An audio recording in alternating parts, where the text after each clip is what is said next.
Drembava kosa mahakasika ny fanatanjahantena valomroapolo ny délégation mandrafitra ny LGK plus izay andeha hiatrika ny lalao mandroso amin'ny fiadina ny amboaran'ny Afrika atsy Kenya hitolakandreo ary dia noraisy ny ministry ny fanatanjahantena izy ireo nakatsotrano. Anainga rampitso iazo any Kenya ny équipe ny LGK plus izay misy délégation na valomroapolo ka ny valombifolo amin'ireo no mpilalao hiatrika ny lalao mandroso amin'ny fiadina ny amboaran'ny Afrika. Itolakandro dia noraisy ny ministry ny fanatanjahantena Andrea Moussa Souzanise tetsy amin'ny professeur tetsy Ambodatovo ny délégation ny LGK plus naka ny tsodrano.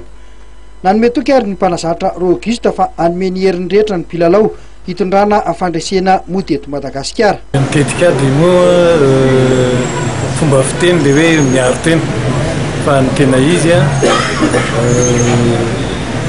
tsy haka-risika bebe koa zany zay fa jerenay ny iana dia milona kokoa amin'ny fiarovantena ny eny fa tsy midiky zay fa hoe tsy hanafika fa hanafika zay na par contre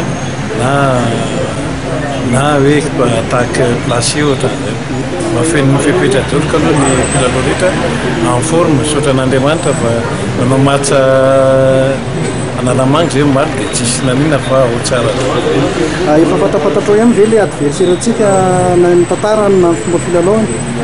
Zao izy zao vao fatapatatra kely hoe tena fantatra izy zao fa fatapatatra kely izy zao no efa misy an'le équipe pirenen'ny farany nandeha taty tsy dia mivoana loatra amin'ireny ny fomba filalaon'ny équipe champion dia nanana brochure kely ny coupe nataon'zareo zany natafiakatra zareo coupe tir au but.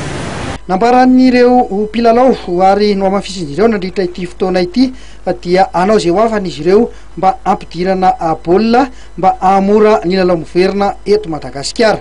Mitondra ny anjara birikiny ny ministry ny fanatanjahantena amin'ny alalan'ny ministera amin'ny fanohanana ny LGK plus amin'izao diany any Kenya izao izay nanome tokony fa vonona trany ny anohana ny LGK plus.